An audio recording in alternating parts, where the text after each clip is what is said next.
Hello, जय हिंद, नमस्कार दोस्तों। आप सभी का स्वागत है आपके अपने YouTube channel mission target classes में।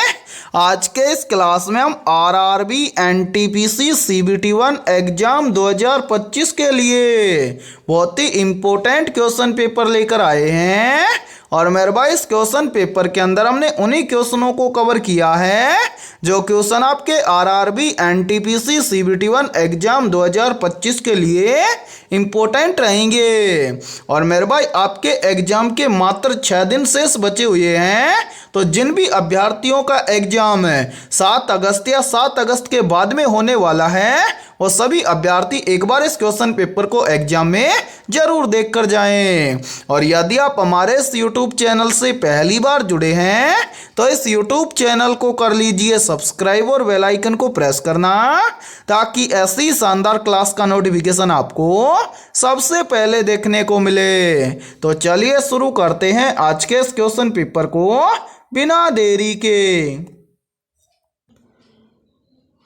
पहला प्रश्न है आप सभी के सामने, नीचे दिए गए विकल्पों में से उस विकल्प का चयन करें जो प्रश्न चिन्ह के स्थान पर आएगा। यानी कि पहला प्रश्न आप सभी के सामने लेटर एनालॉजी से संबंधित प्रश्न दिया गया है और आपसे पूछा गया है कि इस प्रश्न चिन्ह के स्थान पर कौन से लेटर आएंगे। तो मेरे भाई इस टाइप के प्रश्न को आप एग्जाम में देखते हैं कुछ ही सेकंडों में कैसे सोल्व करेंगे।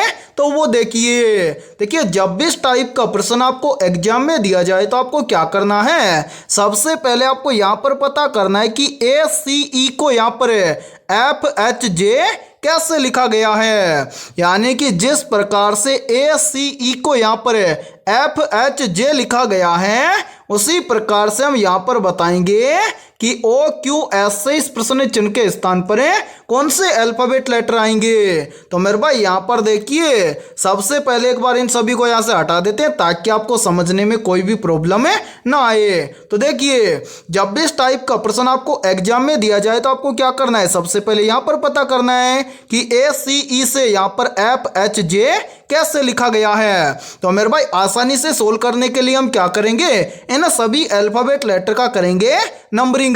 तो यहां पर देखिए पहला लेटर है ए आता है 1 नंबर पर, ए के बाद में है सी आता है 3 नंबर पर, सी के बाद में है ई आता है 5 नंबर पर। इसी प्रकार से आगे देखिए आगे एफ आता है कितने नंबर पर, 6 नंबर पर। एफ के बाद में है एच आता है 8 नंबर पर। एच के बाद में है जे आता है 10 नंबर पर। अब यहाँ पर देखिए ए से लिखा गया है एफ, यानी कि 1 से लिखा गया है 6, तो 1 से 6 कैसे बनेगा। तो यहाँ पर देखिए यदि हम 1 के अंदर क्या कर दें +5 कर दें तो 1 और 5 मिलकर बन जाएगा 6। फिर देखिए सी से यहाँ पर लिखा गया है एच, यानी कि 3 से लिखा गया है 8, तो मेरे भाई 3 से 8 कैसे बनेगा। तो यहाँ पर भी देखिए यदि हम 3 के अंदर क्या कर दें +5 कर दें तो 3 और 5 मिलकर बन जाएगा 8। फिर देखिए ई से लिखा गया है जे, यानी कि 5 से लिखा गया है 10, तो 5 से 10 कैसे बनेगा। तो मेरे भाई यहाँ पर भी देखिए यदि हम 5 के अंदर क्या कर दें +5 कर दें तो 5 और 5 मिलकर बन जाएगा 10। यानी कि मेरे भाई इन सभी अल्फाबेट लेटर के अंदर +5 करके ये सभी अल्फाबेट लेटर लिखे गए हैं। उसी प्रकार से हम क्या करेंगे, इन सभी अल्फाबेट लेटर का नंबरिंग करेंगे और जो भी नंबर आएगा उसके अंदर +5 करके जो भी लेटर आएंगे वो इस प्रश्न चिन्ह के स्थान पर भरे जाएंगे। तो यहाँ पर देखिए एक बार हम क्या करेंगे, इन सभी अल्फाबेट लेटर का करेंगे नंबरिंग। तो यहाँ पर देखिए पहला लेटर है ओ आता है कितने नंबर पर, 15 नंबर पर। ओ के बाद में क्या है क्यू आता है कितने नंबर पर, 17 नंबर पर। क्यू के बाद में क्या है मेरे भाई, क्यू के बाद में है एस आता है कितने नंबर पर, एस आता है 19 नंबर पर। तो यहाँ पर हम लिख देंगे 19। अब यहाँ पर देखिए सबसे पहले हम क्या करेंगे, ओ से लेटर यानी कि इस प्रश्न चिन्ह के स्थान पर कौन सा आएगा ये ज्ञात करेंगे। तो यहाँ पर देखिए सभी में +5 किया गया है, तो यहाँ पर भी हम क्या करेंगे, पहले लेटर के अंदर सबसे पहले +5 करेंगे, तो 15 और 5 मिलकर बन जाएगा 20।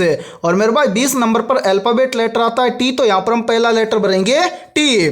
फिर देखिए उसके बाद में क्या है क्यू, तो क्यू से इस प्रश्न चिन्ह के स्थान पर कौन सा लेटर आएगा ये ज्ञात करेंगे।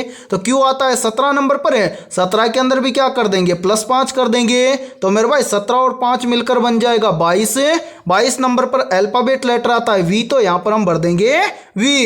इसी प्रकार से एस से कौन सा अल्फाबेट लेटर आएगा ये ज्ञात करेंगे। तो मेरे भाई यहां पर भी हम क्या कर देंगे, +5 कर देंगे। तो देखिए एस आता है 19 नंबर पर है, 19 के अंदर +5 कर देंगे, तो 19 और 5 मिलकर बन जाएगा 24। 24 नंबर पर अल्फाबेट लेटर आता है एक्स, तो यहां पर हम भर देंगे एक्स, यानी कि इस प्रश्न चिन्ह के स्थान पर अल्फाबेट लेटर भरा जाएगा TVX। अब हमें देखना है कि ये सभी अल्फाबेट लेटर किसी ऑप्शन में है, तो हाँ सर TVX ये सभी अल्फाबेट लेटर में दिए गए हैं ऑप्शन ए के अंदर। तो पहले प्रश्न के अंदर ऑप्शन ए हो जाएगा सभी का करेक्ट आंसर। तो उम्मीद करता हूं कि पहला प्रश्न आपको अच्छे से क्लियर हो गया होगा, और जब भी इस टाइप का प्रश्न आपको एग्जाम में दिया जाएगा तो आप फटाफट से सोल्व कर लेंगे। और मेरे भाई इस टाइप के प्रश्न को आपको समझाने में थोड़ा सा टाइम लगा है, लेकिन जब भी इस टाइप का प्रश्न अब आपको एग्जाम में दिया जाएगा तो आप फटाफट से सोल्व कर लेंगे। ठीक है, तो चलिए फिर अगला प्रश्न देखते हैं। अगला प्रश्न देखने से पहले यहाँ पर देखिए आप सभी के लिए बहुत ही इंपॉर्टेंट सूचना है। यदि आप पहली बार के अंदर RRB NTPC CBT1 एग्जाम 2025 को क्रैक करना चाहते हैं, तो हमने आपके RRB NTPC CBT1 एग्जाम 2025 के लिए GK GS science computer current affairs mathematics और रीजनिंग यानी कि ऑल सब्जेक्ट के ऊपर मोस्ट इंपोर्टेंट क्वेश्चंस का मास्टर PDF सेट तैयार किया है। और जो भी अभ्यर्थी ये रामबाण क्वेश्चनों का मास्टर PDF सेट लेना चाहते हैं वो हमारे इस WhatsApp नंबर पर कांटेक्ट करके ले सकते हैं। और मेरे भाई इस मास्टर PDF सेट की प्राइस हमने रखी है मात्र और मात्र 99 रुपये, यानी कि 99 रुपये की फीस के अंदर आपको RRB NTPC CBT1 एग्जाम 2025 के लिए ऑल सब्जेक्ट के ऊपर मोस्ट इंपोर्टेंट क्वेश्चनों का मास्टर PDF सेट दिया जाएगा। और मेरे भाई जिन भी अभ्यर्थियों का एग्जाम 7 अगस्त या 7 अगस्त के बाद में होने वाला है वो सभी अभ्यर्थी एक बार इस मास्टर PDF सेट को एग्जाम के अंदर जरूर देख कर जाएं। और मैं आप सभी को एक गारंटी देता हूं, यदि आप एग्जाम से पहले इस कंप्लीट मास्टर PDF सेट को अच्छे से तैयार कर लेते हैं तो आप पहली बार के अंदर RRB NTPC CBT1 एग्जाम 2025 को आसानी से क्रैक कर जाएंगे। तो मेरे भाई जल्दी से जाइए और इस WhatsApp नंबर पर कांटेक्ट करके इस मास्टर PDF सेट को ले लीजिए और एग्जाम से पहले अपनी तैयारी को मजबूत बना लीजिए। ठीक है, तो चलिए फिर अगला प्रश्न देखते हैं। दूसरा प्रश्न है आप सभी के सामने, नीचे दी गई आकृति में प्रश्न चिन्ह के स्थान पर आने वाली लुप्त संख्या को ज्ञात करें। यानी कि दूसरा प्रश्न आप सभी के सामने मिसिंग नंबर से संबंधित प्रश्न दिया गया है और आपसे पूछा गया है कि इस आकृति में इस प्रश्न चिन्ह के स्थान पर कौन सी संख्या आएगी। और मेरे भाई ये प्रश्न RRB ग्रुप D एग्जाम 2022 के अंदर पूछा गया प्रश्न है। तो इस टाइप के प्रश्न को आप एग्जाम में देखते ही फटाफट से कैसे सोल्व करेंगे तो वो देखिए मेरे भाई, जब भी इस टाइप का प्रश्न आपको एग्जाम में दिया जाए तो आपको क्या करना है, इस प्रश्न चिन्ह वाली लाइन में आपको देखना है और यहाँ पर पता करना है कि इस पहले कॉलम में यहाँ पर 45 कैसे आया है। फिर इसी प्रकार से आपको यहाँ पर पता करना है कि इस दूसरे कॉलम में यहाँ पर 57 कैसे आया है। यानी कि जिस प्रकार से पहले कॉलम में यहाँ पर 45 और दूसरे कॉलम में यहाँ पर 57 जिस प्रकार से आया है, सेम उसी प्रकार से हम यहाँ पर पता करेंगे कि इस तीसरे कॉलम में इस प्रश्न चिन्ह के स्थान पर कौन सी संख्या आएगी। तो मेरे भाई यहाँ पर ध्यान से देखिए इस प्रश्न को किस लॉजिक के आधार पर सोल्व किया गया है। तो यहाँ पर देखिए एक बार इन सभी को यहाँ से हटा देते हैं ताकि आपको समझने में कोई भी प्रॉब्लम ना आए।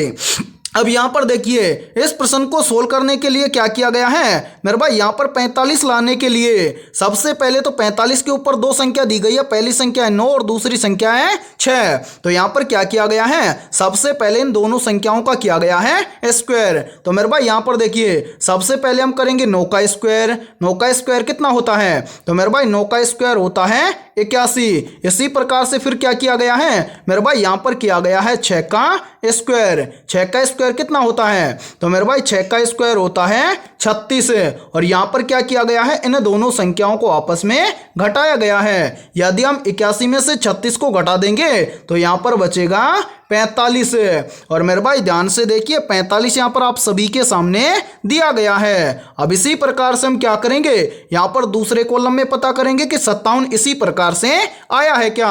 तो मेरे भाई यहाँ पर क्या करेंगे, सबसे पहले तो इस 11 का स्क्वायर करेंगे। तो यहाँ पर देखिए 11 का स्क्वायर कितना होता है, तो मेरे भाई 11 का स्क्वायर होता है 121। ठीक है, इसी प्रकार से हम क्या करेंगे, इस दूसरी संख्या 8 का स्क्वायर करेंगे। तो यहाँ पर देखिए 8 का स्क्वायर कितना होता है, तो मेरे भाई 8 का स्क्वायर होता है 64। और यहाँ पर देखिए यदि हम 121 में से 64 को कम कर देंगे तो यहाँ पर बचेगा 57। और ध्यान से देखिए 57 यहाँ पर आप सभी के सामने दिया गया है। अब इसी प्रकार से हम क्या करेंगे, इस तीसरे कॉलम में इस प्रश्न चिन्ह की वैल्यू भी इसी प्रकार से ज्ञात करेंगे। तो करेंगे क्या, सबसे पहले तो मेरे भाई इस 8 का स्क्वायर करेंगे, उसके बाद में इस 3 का स्क्वायर करेंगे और जो संख्या आएगी उन दोनों को आपस में घटा देंगे। तो यहाँ पर ध्यान से देखिए, यहाँ पर सोल्व करते हैं मेरे भाई। यहाँ पर हम क्या करेंगे, 8 का स्क्वायर करेंगे। 8 का स्क्वायर कितना होता है, तो मेरे भाई 8 का स्क्वायर होता है 64। इसी प्रकार से हम क्या करेंगे, उसके बाद में 3 का स्क्वायर करेंगे। तो मेरे भाई 3 का स्क्वायर कितना होता है, तो 3 का स्क्वायर होता है 9। फिर हम क्या करेंगे, 64 में से 9 को घटा देंगे। तो 64 में से 9 को घटा देंगे तो यहाँ पर कितना बचेगा मेरे भाई, यहाँ पर बचेगा 55। यानी कि इस प्रश्न चिन्ह के स्थान पर संख्या भरी जाएगी 55। और 55 हमें दिया गया है ऑप्शन सी के अंदर।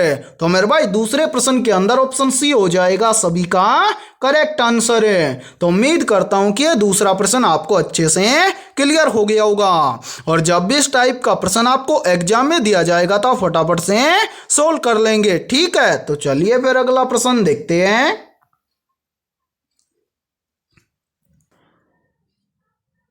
तीसरा प्रश्न है आप सभी के सामने, यदि a प्लस दर्शाता है, b गुणा को दर्शाता है, c माइनस दर्शाता है और d भाग को दर्शाता है तो निम्नलिखित समीकरण में प्रश्न चिन्ह के स्थान पर क्या आएगा। यानी कि तीसरा प्रश्न आप सभी के सामने गणितीय संक्रियाओं से संबंधित प्रश्न दिया गया है और आपसे पूछा गया है कि यदि हम इस प्रश्न के अकॉर्डिंग इस समीकरण को सोल्व करेंगे तो इस समीकरण का मान क्या होगा।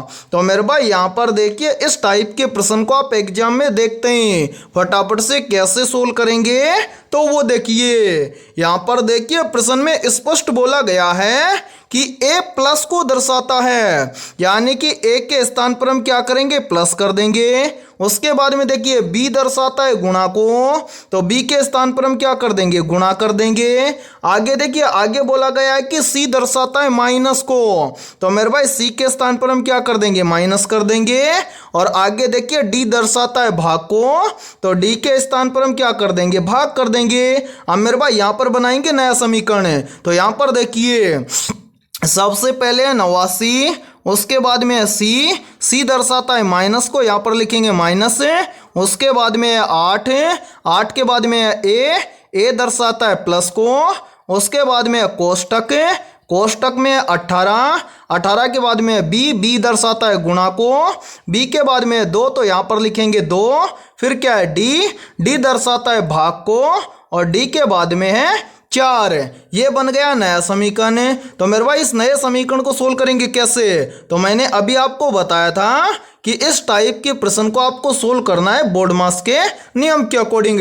बोर्डमास का नियम ये बोलता है कि सबसे पहले समीकरण के अंदर आपको क्या करना है, ब्रैकेट को सोल्व करना है। तो मेरे भाई यहाँ पर देखिए सबसे पहले हम क्या करेंगे, ब्रैकेट को सोल्व करेंगे। तो यहाँ पर हमें सबसे पहले दिया गया है 89, उसके बाद में -8, फिर प्लस, उसके बाद में देखिए कोष्टक को सोल्व करेंगे तो 18 × 2 करेंगे तो क्या हो जाएगा मेरे भाई, यहाँ पर हो जाएगा 18 दूना के 36। फिर क्या है मेरे भाई, यहाँ पर है भाग 4। ठीक है, अब यहाँ पर ब्रैकेट सोल्व हो गया। ब्रैकेट के बाद में क्या करेंगे, भाग को सोल्व करेंगे। तो यहाँ पर देखिए 4 का भाग देंगे 36 में। तो मेरे भाई सबसे पहले क्या है 89, उसके बाद में क्या है -8, उसके बाद में क्या है प्लस। अब मेरे भाई 4 का भाग 36 में देंगे तो ये चला जाएगा 9 चौक 36। फिर मेरे भाई यहाँ पर देखिए भाग करने के बाद में क्या करेंगे, गुणा करेंगे। गुणा यहाँ पर है नहीं, गुणा के बाद में क्या करेंगे, जो प्लस का है उसको जोड़ लेंगे और जो माइनस का उसको घटा देंगे। तो यहाँ पर ध्यान से देखिए, यहाँ पर देखिए प्लस का है 89 और प्लस का है 9। तो मेरे भाई 89 और 9 मिलकर बन जाएगा 98। उसके बाद में क्या है -8 है, तो 98 में से हम क्या कर देंगे, -8 कर देंगे। तो 98 में से -8 करेंगे तो यहाँ पर बचेगा 90। यानी कि समीकरण को इस प्रश्न के अकॉर्डिंग सोल्व करेंगे तो इस समीकरण का मान आएगा 90। अब हमें देखना है कि 90 किसी ऑप्शन में है। तो आंसर 90 में दिया गया है ऑप्शन डी के अंदर। तो तीसरे प्रश्न के अंदर ऑप्शन डी हो जाएगा सभी का करेक्ट आंसर। तो उम्मीद करता हूं कि तीसरा प्रश्न भी आपको अच्छे से क्लियर हो गया होगा। और जब भी इस टाइप का प्रश्न आपको एग्जाम में दिया जाएगा तो फटाफट से सोल्व कर लेंगे। ठीक है, तो चलिए फिर अगला प्रश्न देखते हैं। चौथा प्रश्न है आप सभी के सामने, निम्नलिखित में से कौन सी संख्या दी गई श्रृंखला में प्रश्न चिन्ह को प्रतिस्थापित करेगी। यानी कि चौथा प्रश्न आप सभी के सामने सीरीज से संबंधित प्रश्न दिया गया है और आपसे पूछा गया है कि इस सीरीज में इस प्रश्न चिन्ह के स्थान पर कौन सी संख्या आएगी। तो मेरे भाई इस टाइप के प्रश्न को आप एग्जाम में देखते हैं, फटाफट से कैसे सोल्व करेंगे तो वो देखिए आपको जब भी एग्जाम के अंदर सीरीज से संबंधित प्रश्न दिया जाए तो आपको क्या करना है, सबसे पहले आपको ये देखना है कि सीरीज में आपको क्या क्या दिया गया है। तो यहाँ पर ध्यान से देखिए, सीरीज में हमें दिया गया है सबसे पहले 5, 5 के बाद में 10, 10 के बाद में 20, 20 के बाद में 40, 40 के बाद में 80 और 80 के बाद में हमसे पूछा गया है कि इस प्रश्न चिन्ह के स्थान पर कौन सी संख्या आएगी। तो मेरे भाई यहाँ पर ध्यान से देखिए इस सीरीज को किस प्रकार से सोल्व किया गया है। तो यहाँ पर एक बार हम इन सभी को यहाँ से थोड़ा सा हटा देते हैं ताकि आपको समझने में कोई भी प्रॉब्लम ना आए। तो यहाँ पर देखिए इस सीरीज में हमें सबसे पहले दिया गया है 5, 5 के बाद में दिया गया है 10। तो मेरे भाई 5 से 10 कैसे बनेगा, तो ध्यान से देखिए यदि हम 5 का 2 गुना कर दें तो यहाँ पर बन जाएगा 5 दूना के 10। फिर देखिए 10 के बाद में हमें दिया गया है 20, तो 10 से 20 कैसे बनेगा, तो यहाँ पर भी देखिए यदि हम 10 का क्या कर दें 2 गुना कर दें तो यहाँ पर बन जाएगा 10 दूना के 20। फिर देखिए 20 के बाद में दिया गया है 40, तो 20 से 40 कैसे बनेगा, तो यहाँ पर भी देखिए यदि हम 20 का क्या कर दें 2 गुना कर दें तो 20 दूना के बन जाएगा 40। 40 के बाद में दिया गया है 80, तो मेरे भाई 40 से 80 कैसे बनेगा, तो यहाँ पर भी देखिए यदि हम 40 का क्या कर दें 2 गुना कर दें तो 40 दूना के बन जाएगा 80। अब इसी प्रकार से हमसे पूछा गया है कि 80 से इस प्रश्न चिन्ह के स्थान पर कौन सी संख्या आएगी। तो मेरे भाई 80 से इस प्रश्न चिन्ह की वैल्यू निकालने से पहले आपको क्या करना है, नीचे जितनी भी संख्याएं आई है इन सभी संख्याओं को ध्यान से देखना है और पता लगाना है कि यहाँ पर क्या हुआ है। तो मेरे भाई यहाँ पर देखिए 5 से 10 लाने के लिए क्या किया गया है 2 गुना, 10 से 20 लाने के लिए क्या किया गया है 2 गुना, 20 से 40 लाने के लिए क्या किया गया है 2 गुना, 40 से 80 लाने के लिए क्या किया गया है 2 गुना, यानी कि सभी में 2 गुना किया गया है। तो 80 से इस प्रश्न चिन्ह की वैल्यू निकालने के लिए हम इस 80 का भी क्या कर देंगे 2 गुना कर देंगे। तो मेरे भाई यहाँ पर देखिए 80 का हम क्या कर देंगे, 2 गुना कर देंगे। तो 80 का 2 गुना कितना होता है, तो मेरे भाई 80 का 2 गुना होता है 160। यानी कि इस प्रश्न चिन्ह के स्थान पर संख्या भरी जाएगी 160। अब हमें देखना है कि 160 किसी ऑप्शन में है, तो हाँ सर 160 में दिया गया है ऑप्शन बी के अंदर। तो चौथे प्रश्न के अंदर ऑप्शन बी हो जाएगा सभी का करेक्ट आंसर है। तो उम्मीद करता हूं कि चौथा प्रश्न भी आपको अच्छे से क्लियर हो गया होगा। और जब भी इस टाइप का प्रश्न आपको एग्जाम में दिया जाएगा तो आप फटाफट से सोल्व कर लेंगे। ठीक है, तो चलिए फिर अगला प्रश्न देखते हैं। पांचवा प्रश्न है आप सभी के सामने।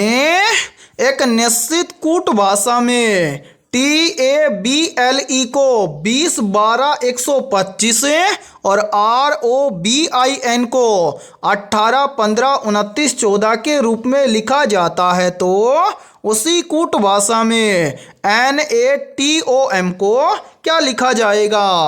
यानी कि पांचवा प्रश्न आप सभी के सामने कोडिंग डिकोडिंग से संबंधित प्रश्न दिया गया है। तो मेरे भाई इस टाइप के प्रश्न को आप एग्जाम में देखते हैं, फटाफट से कैसे सोल्व करेंगे तो वो देखिए आप कोडिंग डिकोडिंग से संबंधित प्रश्न को एग्जाम में तभी सोल्व कर पाओगे जब आपको कंप्लीट अल्फाबेट लेटर नंबरिंग के साथ में ज्ञात होंगे। तो उम्मीद करता हूं कि आपको कंप्लीट अल्फाबेट लेटर नंबरिंग के साथ में जरूर याद होंगे। तो आइए देखते हैं कि इस प्रश्न को किस प्रकार से सोल्व किया गया है। जब भी आपको एग्जाम के अंदर कोडिंग डिकोडिंग से संबंधित प्रश्न दिया जाए तो आपको क्या करना है, सबसे पहले आपको यहां पर देखना है कि TABLE को यहां पर 20 12 125 कैसे लिखा गया है। फिर इसी प्रकार से आपको यहां पर देखना है कि ROBIN को यहां पर 18 15 29 14 कैसे लिखा गया है। फिर उसी प्रकार से हम यहां पर बताएंगे कि NATOM को क्या लिखा जाएगा।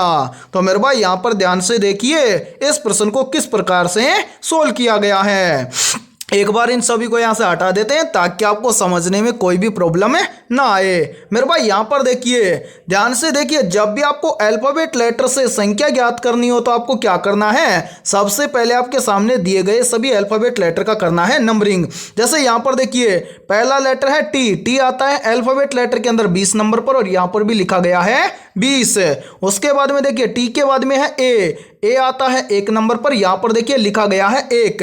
उसके बाद में क्या है बी आता है अल्फाबेट लेटर के अंदर 2 नंबर पर, यहां पर लिखा गया है 2। बी के बाद में है एल आता है 12 नंबर पर, यहां पर लिखा गया है 12। एल के बाद में है ई आता है 5 नंबर पर, यहां पर लिखा गया है 5। यानी कि मेरे भाई यहां पर क्या किया गया है, इन सभी अल्फाबेट लेटर का नंबरिंग करके ऐसे के ऐसे इसके सामने लिखा गया है। अब इसी प्रकार से हम क्या करेंगे, यहां पर देखते हैं कि ROBIN को सेम इसी प्रकार से लिखा गया है क्या। तो मेरे भाई यहां पर ध्यान से देखिए, यहां पर पहला लेटर है आर आता है अल्फाबेट लेटर के अंदर 18 नंबर पर और यहां पर देखिए लिखा गया है 18। आर के बाद में है ओ आता है 15 नंबर पर, यहां पर देखिए लिखा गया है 15। उसके बाद में क्या है बी आता है अल्फाबेट लेटर के अंदर 2 नंबर पर, यहां पर लिखा गया है 2। उसके बाद में क्या है बी के बाद में है आई आता है अल्फाबेट लेटर के अंदर 9 नंबर पर, यहां पर लिखा गया है 9। आई के बाद में क्या है एन आता है अल्फाबेट लेटर के अंदर 14 नंबर पर, यहां पर लिखा गया है 14। यानी कि मेरे भाई यहां पर भी क्या किया गया है, इन सभी अल्फाबेट लेटर का किया गया है नंबरिंग और ऐसे के ऐसे इसके सामने लिखा गया है। अब हमसे पूछा गया है कि NATOM इसको क्या लिखा जाएगा। तो मेरे भाई हम यहां पर क्या करेंगे, इन सभी का ऐसे कैसे नंबरिंग करेंगे और इसके सामने ऐसे कैसे लिख देंगे। तो मेरे भाई यहां पर ध्यान से देखिए, यहां पर पहला लेटर है एन आता है अल्फाबेट लेटर के अंदर 14 नंबर पर, यहां पर हम लिख देंगे 14। फिर क्या है एन के बाद में है ए आता है 1 नंबर पर, यहां पर लिख देंगे 1। ए के बाद में क्या है टी आता है 20 नंबर पर, यहां पर हम लिख देंगे 20। टी के बाद में क्या है ओ आता है अल्फाबेट लेटर के अंदर 15 नंबर पर, यहां पर हम लिख देंगे 15। ओ के बाद में क्या है एम आता है कितने नंबर पर 13 नंबर पर, यहां पर हम लिख देंगे 13। यानी कि NATOM इसको लिखा जाएगा 141 201 513। अब हमें देखना है कि ये संख्या में किस ऑप्शन के अंदर है दी गई है। तो मेरे भाई ध्यान से देखिए, 141, 201, 513 ये संख्या में दी गई है, ऑप्शन है डी के अंदर है। तो पांचवें प्रश्न के अंदर ऑप्शन डी हो जाएगा सभी का करेक्ट आंसर है। तो उम्मीद करता हूं कि जब भी आपको एग्जाम के अंदर कोडिंग डिकोडिंग से संबंधित प्रश्न दिया जाएगा तो आप फटाफट से सोल्व कर लेंगे। ठीक है, तो चलिए फिर अगला प्रश्न देखते हैं। छठा प्रश्न है आप सभी के सामने, किसकी अनुमति से अंग्रेजों ने सूरत में अपना पहला कारखाना स्थापित किया था? ऑप्शन ए अकबर की अनुमति से, ऑप्शन बी है जहांगीर की अनुमति से, ऑप्शन सी है शाहजहां की अनुमति से और ऑप्शन डी है औरंगजेब की अनुमति से। तो यहाँ पर देखिए इन चारों में से करेक्ट आंसर हो जाएगा सभी का ऑप्शन है बी, यानी कि जहांगीर की अनुमति से अंग्रेजों ने सूरत में अपना पहला कारखाना स्थापित किया था। तो छठे प्रश्न के अंदर करेक्ट आंसर हो जाएगा सभी का ऑप्शन है बी। तो चलिए फिर अगला प्रश्न देखते हैं। सातवां प्रश्न है आप सभी के सामने, प्रोटीन बनाने के लिए कितने एमिनो अम्ल की आवश्यकता होती है? मेरे भाई मोस्ट इंपोर्टेंट प्रश्न है ये, तो जल्दी से बताइए इन चारों में से करेक्ट आंसर है क्या होगा। आपसे पूछा गया है कि प्रोटीन बनाने के लिए कितने एमिनो अम्ल की आवश्यकता होती है। तो यहाँ पर देखिए इन चारों में से करेक्ट आंसर हो जाएगा सभी का ऑप्शन है डी, यानी कि प्रोटीन बनाने के लिए 20 एमिनो अम्ल की आवश्यकता होती है। तो सातवें प्रश्न के अंदर करेक्ट आंसर हो जाएगा सभी का ऑप्शन है डी। तो चलिए फिर अगला प्रश्न देखते हैं। आठवां प्रश्न है आप सभी के सामने, भारत में किस वर्ष हरित क्रांति की शुरुआत हुई थी? ऑप्शन ए वर्ष 1950 में, ऑप्शन बी है वर्ष 1965 में, ऑप्शन सी है वर्ष 1970 में और ऑप्शन डी है वर्ष 1980 में। तो जल्दी से बताइए इन चारों में से करेक्ट आंसर है क्या होगा। आपसे पूछा गया है कि भारत में किस वर्ष हरित क्रांति की शुरुआत हुई थी। तो यहाँ पर देखिए इन चारों में से करेक्ट आंसर हो जाएगा सभी का ऑप्शन है बी, यानी कि भारत में वर्ष 1965 में हरित क्रांति की शुरुआत हुई थी। तो आठवें प्रश्न के अंदर करेक्ट आंसर हो जाएगा सभी का ऑप्शन है बी। तो चलिए फिर अगला प्रश्न देखते हैं।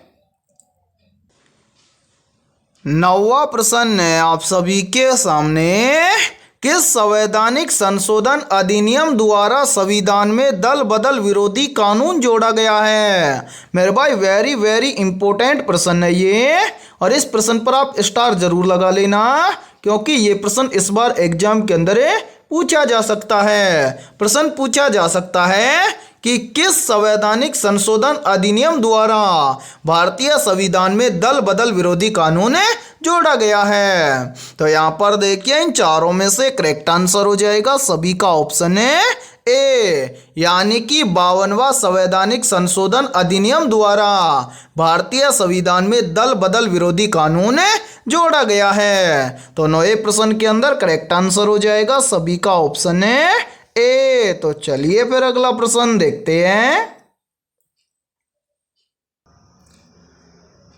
10वां प्रश्न है आप सभी के सामने, दाब बढ़ने पर द्रव के क्वथनांक पर क्या प्रभाव पड़ता है? मेरे भाई वेरी वेरी इंपॉर्टेंट प्रश्न है ये, चाहे तो आप इस प्रश्न पर स्टार जरूर लगा लेना, क्योंकि ये प्रश्न इस बार एग्जाम के अंदर पूछा जा सकता है।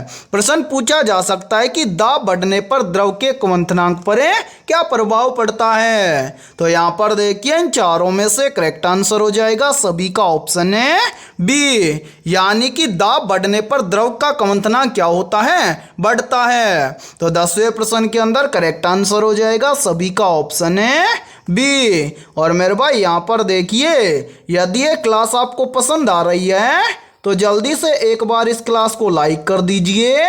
और यदि आप हमारे इस YouTube चैनल से पहली बार जुड़े हैं तो इस YouTube चैनल को कर लीजिए सब्सक्राइब और बेल आइकन को प्रेस करना, ताकि ऐसी शानदार क्लास का नोटिफिकेशन आपको सबसे पहले देखने को मिले। तो चलिए अगला प्रश्न देखते हैं। 11वां प्रश्न है आप सभी के सामने। भारत के किस राज्य में एलिफेंटा गुफाएं स्थित हैं? तो यहाँ पर देखिए इन चारों में से करेक्ट आंसर हो जाएगा सभी का ऑप्शन है सी, यानी कि भारत के महाराष्ट्र राज्य में एलिफेंटा गुफाएं स्थित हैं। तो 11वें प्रश्न के अंदर करेक्ट आंसर हो जाएगा सभी का ऑप्शन है सी। तो चलिए फिर अगला प्रश्न देखते हैं। 12वां प्रश्न है आप सभी के सामने। निम्न में से भूकंप को किस यंत्र से मापा जाता है? या फिर देखिए इसी प्रश्न को एग्जाम के अंदर घुमाकर ऐसे भी पूछ लिया जाता है। प्रश्न पूछा जाता है कि भूकंप की तीव्रता को किस यंत्र की सहायता से मापा जाता है? तो मेरे भाई याद रखना, भूकंप की तीव्रता या भूकंप दोनों एक ही बात है और इसको मापा जाता है सिस्मोग्राफ की सहायता से। तो 12वें प्रश्न के अंदर करेक्ट आंसर हो जाएगा सभी का ऑप्शन है बी। तो चलिए फिर अगला प्रश्न देखते हैं। अगला प्रश्न देखने से पहले यहाँ पर देखिए आप सभी के लिए बहुत ही इंपॉर्टेंट सूचना है।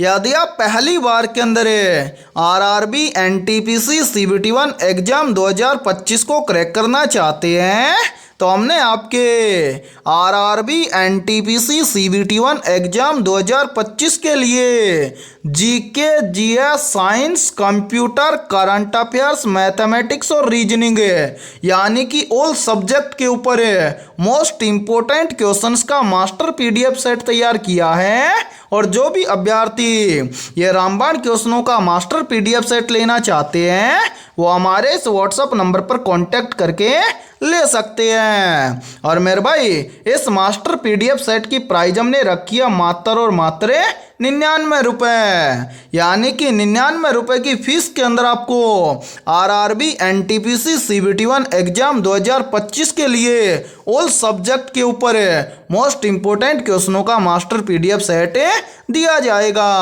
और मेरे भाई जिन भी अभ्यर्थियों का एग्जाम 7 अगस्त या 7 अगस्त के बाद में होने वाला है वो सभी अभ्यर्थी एक बार इस मास्टर पीडीएफ सेट को एग्जाम के अंदर जरूर देख कर जाएं। और मैं आप सभी को एक गारंटी देता हूं, यदि आप एग्जाम से पहले इस कंप्लीट मास्टर पीडीएफ सेट को अच्छे से तैयार कर लेते हैं तो आप पहली बार के अंदर आरआरबी एनटीपीसी सीबीटी1 एग्जाम 2025 को आसानी से क्रैक कर जाएंगे। तो मेरे भाई जल्दी से जाइए और इस व्हाट्सएप नंबर पर कांटेक्ट करके इस मास्टर पीडीएफ सेट को ले लीजिए और एग्जाम से पहले अपनी तैयारी को मजबूत बना लीजिए। ठीक है, तो चलिए फिर अगला प्रश्न देखते हैं।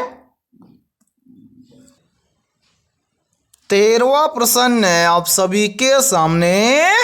निम्नलिखित में से किस तत्व की परमाणु त्रिज्या सबसे अधिक है?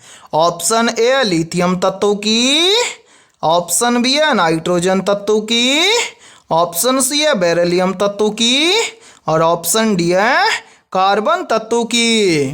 तो यहाँ पर देखिए इन चारों में से करेक्ट आंसर हो जाएगा सभी का ऑप्शन है ए, यानी कि लिथियम तत्व की परमाणु त्रिज्या सबसे अधिक है। तो 13वें प्रश्न के अंदर करेक्ट आंसर हो जाएगा सभी का ऑप्शन है ए। तो चलिए फिर अगला प्रश्न देखते हैं।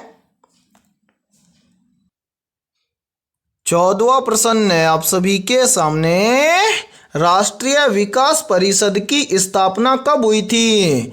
ऑप्शन ए 6 अगस्त 1952 में, ऑप्शन बी है 9 अगस्त 1950 में, ऑप्शन सी है 12 अगस्त 1951 में और ऑप्शन डी है 15 अगस्त 1953 में। तो यहाँ पर देखिए इन चारों में से करेक्ट आंसर हो जाएगा सभी का ऑप्शन है ए, यानी कि राष्ट्रीय विकास परिषद की स्थापना हुई थी 6 अगस्त 1952 में। तो 14वें प्रश्न के अंदर करेक्ट आंसर हो जाएगा सभी का ऑप्शन है ए। तो चलिए फिर अगला प्रश्न देखते हैं। 15वां प्रश्न है आप सभी के सामने, निम्नलिखित में से कौन सा रोग वायु के द्वारा फैलता है? ऑप्शन ए प्लेग रोग, ऑप्शन बी है हैजा रोग, ऑप्शन सी है टाइफाइड रोग और ऑप्शन डी है एड्स रोग। तो यहाँ पर देखिए इन चारों में से करेक्ट आंसर हो जाएगा सभी का ऑप्शन है ए, यानी कि जो प्लेग रोग है मेरे भाई ये वायु के द्वारा फैलता है। तो 15वें प्रश्न के अंदर करेक्ट आंसर हो जाएगा सभी का ऑप्शन है ए। तो चलिए फिर अगला प्रश्न देखते हैं। 16वां प्रश्न है आप सभी के सामने, भारत के किन दो नेताओं का जन्म दिवस 2 अक्टूबर को मनाया जाता है? तो यहाँ पर देखिए इन चारों में से करेक्ट आंसर हो जाएगा सभी का ऑप्शन है बी, यानी कि भारत में महात्मा गांधी और लाल बहादुर शास्त्री इन दो नेताओं का जन्म दिवस 2 अक्टूबर को मनाया जाता है। तो 16वें प्रश्न के अंदर करेक्ट आंसर हो जाएगा सभी का ऑप्शन है बी। तो चलिए फिर अगला प्रश्न देखते हैं। 17वां प्रश्न है आप सभी के सामने, निम्नलिखित में से किस विटामिन में कोबाल्ट धातु पाया जाता है? ऑप्शन ए है विटामिन B1 में, ऑप्शन बी है विटामिन B2 में, ऑप्शन सी है विटामिन B7 में और ऑप्शन डी है विटामिन B12 में। तो यहाँ पर देखिए इन चारों में से करेक्ट आंसर हो जाएगा सभी का ऑप्शन है डी, यानी कि कोबाल्ट धातु विटामिन B12 में पाया जाता है। तो 17वें प्रश्न के अंदर करेक्ट आंसर हो जाएगा सभी का ऑप्शन है डी। तो चलिए फिर अगला प्रश्न देखते हैं। 18वां प्रश्न है आप सभी के सामने, वस्तु की चाल में परिवर्तन उत्पन्न करने वाला कारण क्या होता है? तो यहाँ पर देखिए इन चारों में से करेक्ट आंसर हो जाएगा सभी का ऑप्शन है बी, यानी कि वस्तु की चाल में परिवर्तन उत्पन्न करने वाला कारण है बल। तो 18वें प्रश्न के अंदर करेक्ट आंसर हो जाएगा सभी का ऑप्शन है बी। और इसी के साथ में देखिए 19वां प्रश्न है आप सभी के सामने, यूरोप महाद्वीप की सबसे लंबी नदी कौन सी है? ऑप्शन ए है वोल्गा नदी, ऑप्शन बी है ताप्ती नदी, ऑप्शन सी है राइन नदी और ऑप्शन डी है इनमें से कोई नहीं। तो यहाँ पर देखिए इन चारों में से करेक्ट आंसर हो जाएगा सभी का ऑप्शन है ए, यानी कि यूरोप महाद्वीप की सबसे लंबी नदी है वोल्गा नदी।